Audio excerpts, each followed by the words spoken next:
இல்ல, முன்னெல்லாம் வந்து தெருக்கூத்து அப்படின்னு சொல்லிட்டு இருப்பாங்க. இப்போ அது வந்து ஜமா அப்படின்னு நீங்க கொண்டு வந்து காமிச்சோன்னா, எல்லாம் மேலோட்டம் தான் போவாங்க. ஸோ இந்த ஜமா ஆரம்பிக்கிறதுக்கு எந்த ஜமா கிட்ட இருந்து கத்துக்கிட்டீங்க? இந்த அத்தன பேருக்கு எந்த ஜமா குருநாதர வச்சு இவங்க கிளாஸ் எடுத்தீங்க? ஆம். திருவண்ணாமலை மாவட்டத்துல தான் சார் தெருக்கூத்து ரொம்ப பிரதானமா இருக்கிறது. அங்க வந்து அ கிட்டத்தட்ட டாப்பா இருக்க தாங்கல் சேகர் கலைமாமணி அவார்ட்லாம் விருதுலாம் வாங்கியிருக்காரு. கிட்டத்தட்ட ஒரு 35, 40 வருஷமா தெருக்கூத்து கலைக்கே தன்னோட வாழ்க்கைய அர்ப்பணிச்சு, ஆம் அவர் பண்றதும் இல்லாம நெறைய இளைஞர்களுக்கும் இப்ப சொல்லிக் குடுத்து ரொம்ப சூப்பரா பண்ணிட்டு இருக்காரு அவரு. அவர்கிட்ட தான் நான் என்னோட சொந்தக்காரர் அவரு. என்னோட மாமா முறை வேணும் அவரு. அவரோட கதையிலருந்து ஒரு சின்ன பார்ட் எடுத்து தான் இந்த கதையே இம்ப்ரெஸ் ஆனது. இம்ப்ரெஸ் ஆயி படம் பண்ணது. அவர வச்சு தான் ட்ரெயின் பண்ணணுங்கிறதும். ஏன்னா இங்க தெருக்கூத்து கலை அப்படிங்கிறது வந்து ஒருத்தருக்கும் ஒரு ஒரு விதமான ஸ்டைல் இருக்கு. இப்ப நீங்க திருவண்ணாமலை மாவட்டங்களே அந்த இந்த பகுதியில போனீங்கன்னா வேற மாரி இருக்கும். இவங்களது ஒரு வேற மாரி இருக்கும். ஸோ இவங்களோட ஸ்டைல் அடாப்ட் பண்ணி தான் நம்ம இந்த படத்த பண்ணியிருக்கோம். அவங்க தான் சார்ல இருந்து எல்லாருக்குமே ட்ரெயின் பண்ணாங்க. அதோட சேர்ந்து அ ம இங்க சாரதின்னு சொல்லிட்டு ஒருத்தர் இருக்காரு. அவருமே வந்து இங்க தெருக்கூத்து பயிற்சி டீமுக்கு குடுத்தாருங்க சார். இவங்க 2 பேர் தான். இதுல இன்னொன்னு அந்த பெண்கள் மாரி நடிக்கிறதுன்றது ரொம்ப கஷ்டம். அது நடிச்சுட்டே இருந்தா உண்மையாலுமே நீங்க சொன்ன மாரி பாடி லாங்குவேஜ், ஆக்ஷன் எல்லாமே அப்படிதான் வரும். திடீர்னு நீங்க அர்ஜுனரா மாறும்பொழுது அந்த லாஸ்ட் எமோஷனல்ஸ எப்படி மாத்துனீங்க? எப்படி கொண்டு அது உண்மையாலுமே அந்த எமோஷன் வந்து அப்பா வந்து திடீர்னு தெரியிற மாரி இருந்ததுல. அந்த இது வந்து நல்லா இருந்தது. வேற மாரி இருந்தது. சார் நானு அங்க தெருக்கூத்து கலைஞர்கள் கிட்ட பார்த்த ஒரு விஷயம் தான் சார். அங்க வந்து பெண் வேஷம் போடுறவங்க இருக்காங்க. ஆண் வேஷம் போடுறவங்க தனியா இருக்காங்க. 2 வேஷமும் போடுறவங்க இருக்காங்க சார். அவங்க வந்து அந்த பெண் வேஷம் போடும்போது முழுக்க முழுக்க அ ஒரு பெண் மாதிரி நடந்துக்கிறாங்க. எல்லா விஷயங்களும் அப்படி இருந்தது. அவங்க திடீர்னு ஒரு ஒரு அர்ஜுனனோ, இல்ல சூர வேஷமோ போட்டு வரும்போது, அவங்களோட பாடி லாங்குவேஜ் வந்து திடீர்னு அ வேற ஒரு ஆளா டிரான்ஸ்ஃபார்ம் ஆயி நிக்கிறாங்க. அதே வந்து வேஷம் இல்லாத சமயத்துல ரொம்ப சாந்தமான ஒரு ஆளா இருக்காங்க. இந்த டிரான்ஸ்ஃபர்மேஷன்ஸ வந்து நம்ப அழகா வந்து பிரதிபலிக்கணும்னு முயற்சி நான் அவங்க கிட்ட இருந்து இன்ஸ்பயர் பண்ணது தான். சார் அது வெறும் இன்ஸ்பிரன்ஸ் சொன்னீங்க. ஆக்சுவலா நீங்க அந்த வேஷம் போடுறதுக்கு முன்னாடி வெறும் அப்பாவுக்கு பையனா இருக்கீங்களா அந்த கூத்து கத்துக்கிறதுக்கு முன்னாடி. அப்ப கூட ஆனா அழகா நீங்க அந்த லேடி கெட்டப் போட்ட பிறகு உங்கள்ட்ட அந்த நடை, உடை, பாவனை எல்லாமே எல்லாரும் கிண்டல் பண்ற அளவுக்கு கொண்டு வந்தீங்க. இது என்னதான் நீங்க அவங்கள்ட்ட பார்த்து தெரிஞ்சுக்கிட்டீங்கன்னாலும், உள்ளுக்குள்ள இருந்து நீங்க டிஃபரன்ஷியேட் பண்ணது தான் உங்களுக்கு பல விருதுகள் கிடைக்கிற அளவுக்கு இருக்குது. அதை எப்படி பண்ணீங்க? ஏன்னா எல்லாரோட சந்தேகமாவும் அது இருந்தது. படம் பார்க்க எங்களுக்குள்ளார பேசிக்கிட்டோம். ரொம்ப பிரமாதமா பண்ணியிருந்தீங்க. இந்த முன்னாடியும் சரி, அது மாரி அர்ஜுனரா வர்றப்பயும் சரி. எப்படி என்ன உங்க பரம்பரையில யாராவது இந்த கூத்து அதுக்குள்ளார இருந்தாங்களா? ஆமா சார். நம்ப இப்ப எங்க ஊர பொறுத்தவரைக்கும் எப்படின்னா, தெருக்கூத்து கலைஞர்கள் இப்ப நீங்க எல்லாரும் சொல்ற மாரி வருஷம் வருஷம் கூழ் ஊத்துற ஃபங்ஷனுக்கு வந்து தெருக்கூத்து வைப்பாங்க. அந்த மாரி எப்பயுமே தெருக்கூத்து வைக்கிற ஊர் தான். ஆனா நாங்க என்ன பண்ணுவோம்னா, தெருக்கூத்து ஆட்கள கூப்ட்டு கூத்து போடாம, எங்க ஊர் ஆட்களே வந்து கூத்து பழகி, ஒரு ஒரு குடும்பத்துக்கு இந்த படத்துல வந்த கதை தான் சார். ஒரு ஒரு குடும்பத்துக்கு ஒரு ஒரு வேஷம் குடுத்து அந்த மாரி பண்ணுவோம். ஸோ என்னோட குடும்பத்துல என்னோட தாத்தா, தாத்தாக்கு தாத்தா எல்லாமே வந்து தெருக்கூத்து போட்டவங்க தான். இப்போ வரைக்கும் பண்றாங்க. பட் இப்ப கொஞ்சம் ஃபேமிலில தாத்தா வாத்தியார் ஆனதுக்கு அப்புறம் வந்து அதாவது ஸ்கூல் டீச்சர் ஆயிட்டாங்க. அதுல இருந்து கொஞ்சம் அதோட தொடர்பு விட்டு இருந்ததே தவிர, மேபி என்னோட டிஎன்ஏல அது இருக்குன்னு நெனைக்கிறேன் சார். தெருக்கூத்துல இன்னொன்னு இருக்கு. அது வந்து கொஞ்சம் பேட் வேர்ட்ஸ் கலந்து அவங்க ஜாலிக்காக, மக்களுக்காக பேசுவாங்க. ஆனா இதுல பார்த்ததுல எந்த இடத்துலயுமே வந்து நீங்க நீட்டா ஒரு பேட் வேர்ட்ஸும் வரல. ஆனா எமோஷன்ஸ் எவ்வளவு வரணுமோ அத கொண்டு வந்திருக்கீங்க. அந்த கண்ட்ரோல் எப்படி இருந்தது? ஏன்னா, ஒரு தெருக்கூத்துல பஃபூன் இல்லாம கொண்டு போவே முடியாது. பஃபூன் கண்டிப்பா வச்சிருப்பாங்க. ஆனா நீங்க பஃபூனே காட்டல. ஆ ஸ் நீங்க சொன்னது தான் சார். நீங்க சொன்னது வந்து 100% உண்ம. இதுக்கு முன்னாடி நடந்த பிரஸ் மீட்ல கூட அத பத்தி கேட்டிருந்தாங்க. ஏன்னா, தெருக்கூத்து அப்டின்னாலே வந்து அதுல ஏன் கெட்ட வார்த்தை இருக்குதுங்கிறதுக்கு ஒரு பெரிய பாலிடிக்ஸ் ஒண்ணு இருக்கு சார். அப்போ பாலிடிக்ஸ்ன்னு சொல்றத விட, அது ஜனரஞ்சகமா மக்கள் கிட்ட கனெக்ட் பண்றதுக்கு. அவங்க தன்னோட மொழி பேசுறவன் வந்து அங்கேயுமே இருந்தான்னா, அவனோட ஈஸியா கனெக்ட் பண்ணிக்கிறாங்க. ஒரு ராத்திரி இல்ல சார். ஒரு சில கிராமங்கள்ல வந்து 10 ராத்திரிலாம் வந்து தெருக்கூத்து நடக்கும். சோ அவன எப்படி எங்கேஜா வச்சுக்கணும்னும் போது, அவன் மொழிய பேசுவோம். அவன் பேசுற வார்த்தைகள பேசுவோம் அப்படின்னு ஆரம்பிச்சது தான் இது. நான் முன்னாடியே சொன்ன மாரி ஒரு வேள அத அப்படியே அவங்க பேசுறத அப்படியே வச்சிருந்தேன்னா, அ சென்சார்ல எப்படி இருந்திருக்கும்ன்றது எனக்கு தெரியல சார். அந்த ஒரு பயம் தான் நான் பஃபூன காட்டாதது சார். ஏன்னா, நீங்க சொல்ற மாரி பஃபூன் தான் அத ஆரம்பிச்சு வைப்பாங்க. அவங்க எந்த அளவுக்குன்னா, அது ரொம்ப பீக் சார். அது நம்ம தொடவே முடியாது சார். ஏன்னா, சின்ன சின்ன வார்த்தைகள் கூட சென்சார் ரொம்ப கவனமா இருக்காங்க. இதுலவே நீங்க பார்த்திருப்பீங்க நெடுக மியூட் அங்கங்க இருந்திருக்கும். அது ரொம்ப ரொம்ப நீங்க சொன்னோனா, இது பெரிய கெட்ட வார்த்தை கிடையாது. பட் ஸ்டில் அத கூட கான்ஷியஸா பார்க்குறாங்க சார். ஸோ அந்த முடிவு தான் சார். ஆனா அதெல்லாம் எல்லாமே ஜனரஞ்சகமா இருந்தது படம்.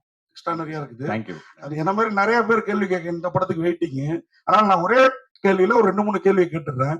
ஒண்ணு வந்து நீங்க வந்து அந்த அப்பா கேரக்டர் பிரமாதமா பண்ணியிருக்கிறாரு. எல்லாருமே பண்ணியிருக்காங்க. சேத்தன் சார்லாம் எக்ஸ்ட்ரார்டினரி.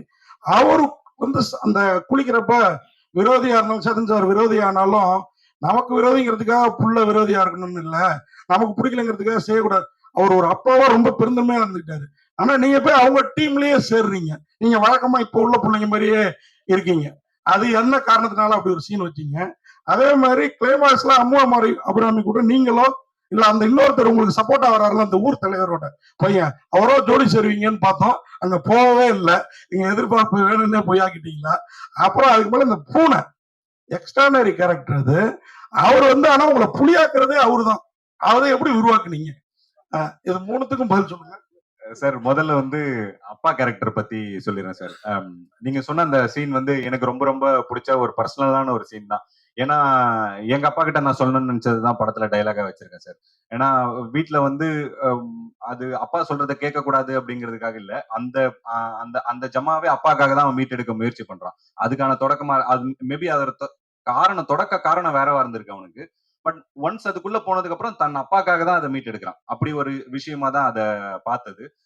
இன்னொன்னு வந்து 2வது அம்மு அபிராமி பத்தி நீங்க கேட்டிருந்தீங்க. அந்த கேரக்டருக்கு நாங்க ஒரு பெரிய கன்க்ளூஷனே வச்சிருந்தோம் சார். பின்னாடி ஒரு சாங் வச்சு ஒரு ப்ராப்பர் கன்க்ளூஷன் இருந்தது. பட் வந்து அது நீங்க சொல்ற மாரி ஜனரஞ்சகமான படமா மக்களுக்கு குடுக்கணும் அப்படிங்கிறதுனால, ஒரு சில விஷயங்கள் எடிட்ல இது பண்ண வேண்டியதா இருந்துச்சு சார். பட் ஆஃப்டர் ரிலீஸ் கண்டிப்பா அந்த சாங் வரும். அது நீங்க கேட்ட எல்லா எண்டும் அதுல இருக்கு சார். தென் 3 பூனை. அம் ரொம்ப ஃபேவரட்டான ஒரு கேரக்டர் சார். ரொம்ப ரசிச்சு எழுதின ஒரு கேரக்டர். ஆம், கிராமங்களை பொறுத்த வரைக்கும் இந்த நட்பு நண்பர்கள் இருக்காங்கல்ல சார். நண்பர்களோட வயசு வித்தியாசம் வந்து சூப்பரா இருக்கும் சார் பாக்குறதுக்கு. ஏன்னா சேம் ஏஜ் நண்பர்களே கண்டிப்பா இருக்கவே மாட்டாங்க. ரொம்ப திடீர்னு ஒரு தாத்தாவும் ஒரு குட்டி பையனும் நண்பர்களா இருப்பாங்க. இதுல வந்து இன்னொன்னு ரொம்ப மிக முக்கியமா இந்த கல்யாணம்ன்ற கேரக்டரோட நண்பர்களை தேர்வு செஞ்சதுல ஒரு இது என்ன இருந்ததுன்னா, யாரெல்லாம் இவனை ஜட்ஜ் பண்ண மாட்டாங்களோ அவங்களதான் நண்பர்களா வைக்கணும்னு சார். ஒரு சின்ன பையன் கண்டிப்பா இவனை ஜட்ஜ் பண்ண மாட்டான். அவனோட இதை பத்தி கிண்டல் பண்ண மாட்டான். இன்னொன்னு வந்து இவரு தெருக்கூத்து கலையை பத்தி தெரிஞ்ச ஒரு ஆள். சோ அவருக்கு அது என்னன்றது இன்னொன்னு புரியும். இன்னொன்னு கண்டிப்பா குடிகாரனும் அந்த மாதிரி இது பண்ண மாட்டாங்கிறதுனாலதான் அந்த நண்பர்களை கான்சியஸ் அப்படி வச்சது. சார் இளையராஜா பிரமாதமா பண்ணிரு. அவர் தான் இந்த படத்தை தூக்கி நிறுத்தியிருக்காரு. இந்த படத்தை பார்த்துட்டு அவர் என்ன சொன்னாரு? சார் அதான் சார். படம் வந்து சார் ராஜா சார் பத்தி உங்களுக்கு நல்லாவே தெரியும். சார் வந்து ரொம்ப ரசிச்சு ரொம்ப பிடிச்சி இந்த படத்துக்கு வந்து இசையமைச்சாங்க. இந்த படத்தை பத்தி சொல்லும்போது என்கிட்ட ஒரு சில நாள் வந்து சொன்னார், ரொம்ப ரொம்ப ஆத்மாத்மா ரொம்ப உண்மையா பண்ணிருக்கீங்க, டிஃப்ரெண்டா ட்ரை பண்ணிருக்கீங்க. சோ நான் என்னோட மியூசிக்லயும் நான் டிஃப்ரெண்டா ஒரு விஷயங்களை ட்ரை பண்றேன். நான் எப்பயும் வழக்கமா உபயோகிக்காத இன்ஸ்ட்ருமெண்ட்ஸ்ல இருந்து ரொம்ப தேர்ந்தெடுத்து தேர்ந்தெடுத்து டிஃப்ரெண்டான இன்ஸ்ட்ருமெண்ட்ஸ் யூஸ் பண்ணாருங்க சார். அவர் சொன்னார், எனக்கு ஒரு சில இடங்கள்ல இது விருப்பமா இல்லாம இருக்கு. இருந்தாலும் இந்த கதைக்கு இந்த உலகத்துக்கு இது தேவைப்படுது அப்படின்னாரு. நான் அப்ப கூட நான் சார் கிட்ட சொன்னேன், சார் உங்களுக்கு பிடிச்ச மாதிரி கூட நம்ம அந்த விருப்பம் உள்ளதாவே போலாம் சார்னு சொல்லும்போது கூட அவர் ஒரு வார்த்தை சொன்னார். அப்படி இல்ல, இந்த கதைக்கு என்ன தேவையோ அதுதான் பண்ணணும். ஆடியன்ஸுக்கு வந்து புதுசான ஒரு எக்ஸ்பீரியன்ஸ் கொடுக்கணும். நீ டிஃப்ரெண்டா தானே படம் எடுத்திருக்க, நம்மளும் டிஃப்ரெண்டா முயற்சி பண்ணலாம் அப்படின்னு தான் சார் சொன்னாரு.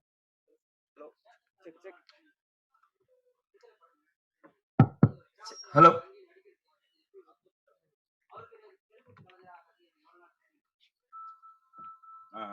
நீங்க சொன்ன மாதிரி சார் ஒரு ரொம்ப சிறந்த நடிகர். அவரை வந்து நம்ம ட்ரெயின் பண்ணணும்ன்ற அந்த அவசியமே இல்லாத அளவுக்கு அதான் அதான் அதான் அவர் வந்து விடாது கருப்புலயே வந்து அந்த சாமி அந்த இதெல்லாம் போட்டதுனால அவருக்கு அந்த உடல் மொழி வந்து ரொம்ப ஈஸியா வந்தது. நீங்க சொன்ன இந்த இது வந்து எங்களுக்குமே இருந்தது. சோ இவரு கடைசியில தான் சார் செலக்ட் ஆனாங்க. கிட்டத்தட்ட ஒரு ஒரு 6-7 நாள் தான் இருந்தது ஷூட்டிங். அந்த டைம்ல தான் சார் வந்து நாங்க போய் அவரை அப்ரோச் பண்ணோம். ஓகே சொன்னாரு. பட் அவர் கத்துக்கிட்ட அந்த வேகம் வந்து எங்களுக்கு ரொம்ப ஆச்சரியமா இருந்தது. இங்க நாங்க முன்னாடி சொன்ன மாதிரி சாரதிங்கிற இங்க ஒரு தெருக்கூத்து கலைஞர் ஒருத்தர் இருக்காரு. சினிமாவும் பழகிட்டு தெருக்கூத்தும் இது பண்ணிட்டு இருக்காரு. அவர்கிட்ட சார் வந்து தனியா ட்ரைனிங் எடுத்துட்டு ஒரு 5-6 நாளுக்குள்ளவே அந்த அடவுகளை வந்து ரொம்ப சரியா அவர் கத்துக்கிட்டாரு. இன்னொன்னு சார் கிட்ட ஒரு மிகப்பெரிய அட்வான்டேஜ் என்னன்னா, அவருக்கு மியூசிக் ரொம்ப நல்லா தெரியும். சோ இசையை வந்து அவரால ஈஸியா புரிஞ்சுக்க முடியுது. நாங்களாம் தான் ரொம்ப கஷ்டப்பட்டோம். எனக்கு இசை பத்தி சாருக்கு இருக்க அளவுக்கு புரிதல் கிடையாது. அந்த அந்த தாளத்தை பிடிக்கிறது, அந்த மியூசிக் பிடிக்கிறது அந்த விஷயம் இல்ல. பட் சாருக்கு அது இருந்ததுனால ரொம்ப ஈஸியா அதை கிராஸ் பண்ணிக்கிட்டாங்க. Hello sir.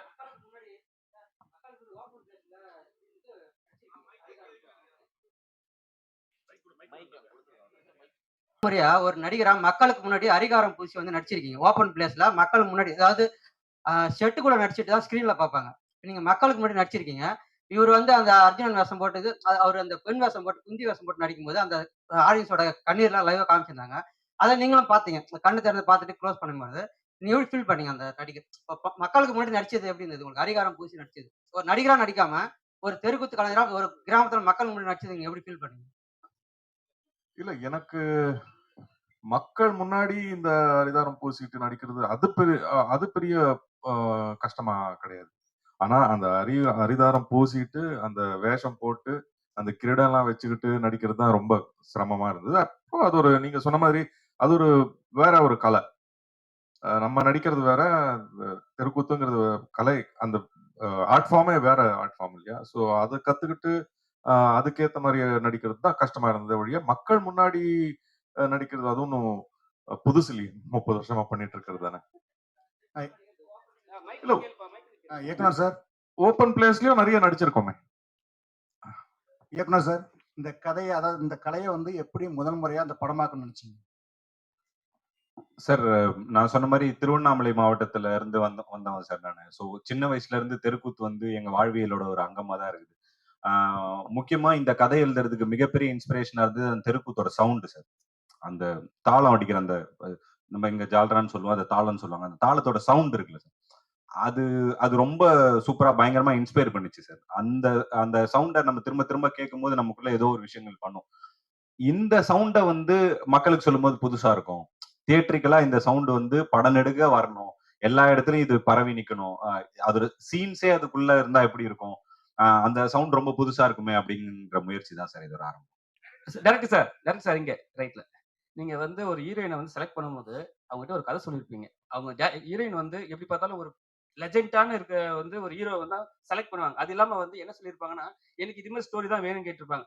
படத்துக்குள்ள வந்த உடனே ஒரு பெண்ணாக நடிக்கிற ஒரு ஹீரோவ அவங்க லவ் பண்ற மாரி ஒரு சீன் இருக்கு. அவங்க கேட்டவுடனே அவங்க என்ன சொன்னாங்க? அவங்களோட ரியாக்ஷன் எப்படி இருந்தது?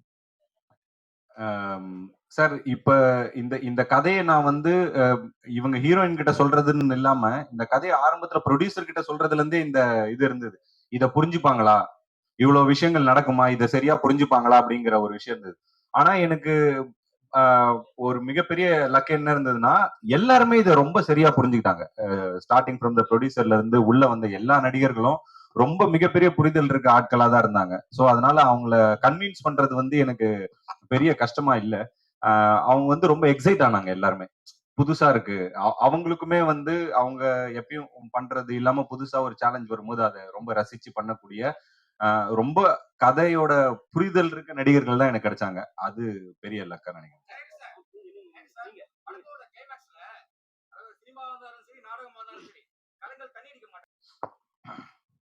சார், அதான் சார். அவங்க ஒருத்தவங்களோட வாழ்வியல வந்து பிரதிபலிக்கும்போது, நான் நெறைய முலாம் பூசி காட்டக்கூடாதுன்றதுல ஒரு முடிவு இருந்தேன் சார். நான் பார்த்து, அ அந்த மாரி இப்ப நான் தெருக்கூத்து கலைஞர்கள் இந்த கதைய பத்தி விசாரிக்கும்போது, அவங்க என்கிட்ட முதல்ல சொன்னது வந்து, அ இது இப்ப தெருக்கூத்துல வர்றதுக்கு இளைஞர்களுக்கு என்ன தயக்கமா இருக்குதுங்க? அப்படின்னு நான் வாத்தியார்கிட்ட ஒரு கேள்வி கேட்டேன். அப்ப இவரு என்கிட்ட சொன்னாரு, "இல்ல, அது எல்லாருக்கும் ஒரு பயம் இருக்கு. ஏன்னா தெருக்கூத்து கலைக்குள்ள வரும்போதே வந்து குடிப்பழக்கத்துக்கு வந்து ரொம்ப ஈஸியா அடிமை ஆயிடுறாங்க." நெறைய விஷயங்கள் இந்த லேடீஸ் விஷயத்துலலாம் கூட ஏன்னா, அவரு என்கிட்ட ஒரு விஷயம் சொன்னாரு. பெண் வேஷம் போடுறவங்கள வந்து பெண்கள் வந்து ரொம்ப ரசிப்பாங்க. அவங்களுக்கு வந்து நெறைய கேர்ல்ஸ் ஃபேன்ஸ் வருவாங்க. ஸோ இந்த மாரி பழக்கங்கள்லாம் இருக்கிறதுனால நெறைய இளைஞர்கள வந்து வீட்ல அனுப்புறதுக்கு பயப்படுறாங்கன்னு வாத்தியார் என்கிட்ட சொன்னாரு. தென் நான் அத இது பண்ணப்ப நான் எல்லாரையுமே நம்ம சொல்லல. ஒரு சில பேர் வந்து அ அந்த அந்த பழக்கம் இருக்கிறவங்களா இருக்கிறாங்க. இப்ப இது வந்து நம்ம டைப் காஸ்ட் பண்ணது இல்ல சார். அந்த கேரக்டர் அப்படிப்பட்ட ஒரு கேரக்டர்ன்னு வச்சுதானே தவிர, மத்த யாருமே அத பண்ணவே இல்ல. அந்த கேரக்டருக்கு அது இருந்தது சார். அவ்வளவுதான்.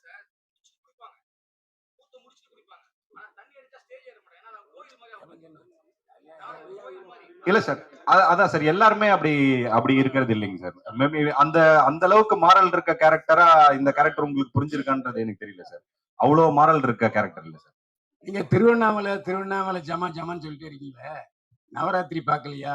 அவதாரம் பார்க்கலையா? சினிமால இருக்குதுன்னு சொல்றீங்க. புரியல சார். புரியல சார். நவராத்திரியில சிவாஜி கணேசன் சாவித்திரி போட்ட தெருக்கூத்து பாத்தீங்களா? அவதாரத்துல நாசர் போட்டிருந்தாரு. நாசர் சொந்த படம் அது. ஆமா சார். பாத்தீங்களா இல்லையா? பார்த்தேன் சார். ஆனா அதை பத்திலாம் சொல்லவே மாட்டேங்கிறீங்க. இது திருவண்ணாமலை ஜமா திருவண்ணாமலை ஜமா திருவண்ணாமலை ஜமான்னு திருப்பி திருப்பி சொல்லிட்டீங்க. அந்த இன்ஸ்பிரேஷன் உங்களுக்கு இல்லையா? இல்ல சார். இது எந்த கதையும், படத்தையும் பார்த்து இன்ஸ்பயர் பண்ணி எடுக்கல சார். அவங்களோட வாழ்வியல இன்ஸ்பயர் பண்ணி எடுத்தது தான் சார். எத பார்த்து இன்ஸ்பயர் ஆயிருக்குமோ அத தானே சார் சொல்ல முடியும். சோ அதுதான் சார் நாங்க இத பத்தி பேசுனோம். சேத்தன் சார், தேவதர்ஷினி மேடமும் சிறந்த நடிகை. இப்போ உங்க பொண்ணும் ஹீரோயின் ஆயிட்டாங்க. அவங்க இந்த குந்தி கெட்டப்பு, இந்த மாரி தெருக்கூத்து இதெல்லாம் பார்த்து என்ன சொன்னாங்க? என்ன கமெண்ட் வச்சீங்க? ஆஹ் அவங்க முதல்ல இந்த படத்தை பார்த்துட்டு ஒய்ஃபு பொண்ணு 2 பேரும் வந்து அழுதுட்டாங்க. அவ்வளோ ஒரு எமோஷனலா ஃபீல் பண்ணாங்க. ரொம்ப பிடிச்சிருக்கு அவங்களுக்கு. இல்ல சார். முதல்ல வந்து நடிகன் ஆவறதுக்காக தான் சினிமாக்குள்ளவே வந்தேன் சார். சோ மைம் கோபி அண்ணங்கிட்ட வந்து நடிப்பு கத்துக்கிட்டு அப்படிதான் சார் அப்படிதான் இந்த பயணமே வந்து ஆரம்பிச்சது. ஸோ ஒரு 10 வருஷமா சின்ன சின்ன வேஷங்கள் நிறைய நடிச்சிருக்கேன் சார். ஸோ முதல்ல வந்து அப்படி பெரிய ரோல் எதுவும் பிரேக் த்ரூ ரோல் நமக்கு கிடைக்கலன்னும் போது நமக்காக நம்ம ஒண்ணு எழுதணும் அப்படின்னு ஆசைப்பட்டு எழுதுனது தான் சார் இது. அப்படி எழுதும்போது இன்னும் நம்மளோட ஸ்ட்ராங்கஸ்டான ஒரு இதுல இருந்து எழுதுவோன்ட்டு தான் தெருக்கூத்து பத்தி பண்ணேன் சார். அதுதான் சார். வேற யாருமே அப்ரோச் பண்ணல சார். Thank you sir. கலைமாமணி விருதுலாம் அரசாங்கம் கொடுக்குது. இந்த படம் வந்து வரி விலக்கு பெற்றுச்சுன்னா உங்களுக்கு கொஞ்சம் லாபமா இருக்கும். ஏன்னா ப்ரொடியூசர் மட்டும் தான் அழுதாரு. நோய் ஏரியாவே போகலன்னு. மற்றவங்க எல்லாம் சிரிச்சுட்டு இருக்கீங்க. அவரு பாருங்க. அவர் அதனால சார் நீங்க நல்லபடியா எழுதுங்க சார். படம் ரிலீஸ் ஆனதுக்கு அப்புறம் கண்டிப்பா சிரிப்பாருங்க சார். இல்ல நீங்க அவரை சிரிக்க வைக்கிறது உங்க கையில இருக்கு சார். இல்ல வரி விலக்கு கொடுக்கறதுக்கு அரசாங்கத்தை பேசுனீங்களா? இல்ல அமைச்சரை கூட்டி வந்து காமிச்சிங்களா? ஏன்னா இப்ப விளையாட்டுத்துறை அமைச்சர் வந்து இங்க இருந்து போயிருக்காரு. இதுவரைக்கும் இந்த அரசாங்கத்துல ஒரு படத்துக்கு கூட வரி விலக்கு கொடுக்கல. இந்த படத்துக்கு கொடுக்கறதுக்கான வாய்ப்பு அதிகம் இருக்கிறதுனால கேட்கிறேன். கண்டிப்பா பண்றோம் sir. Thanks for the information. Sir, ஜாலியா ஒரு கொஸ்டின். தெருக்கூத்து கலைஞர் பெண் வேஷம் போடுறவங்களுக்கு பெண் வேஷம் போடுறவங்களுக்கு நிறைய ரசிகைகள் கிடைப்பாங்க அப்படின்னு தெருக்கூத்து கலைஞர் சொன்னதா சொன்னீங்க. நீங்க படத்துல பெண் வேஷம் நிறைய போட்டிருக்கீங்க. அதுதான் பிளானா? இந்த படத்துக்கு அப்புறம் நிறைய ரசிகைகள் கிடைப்பாங்க சார். அவரோட வைஃப் வந்திருக்காங்க. எதுக்கு இது சார்? நீங்க இங்கேயே அவருக்கு வில்லன் ஆயிட்டீங்க சார்.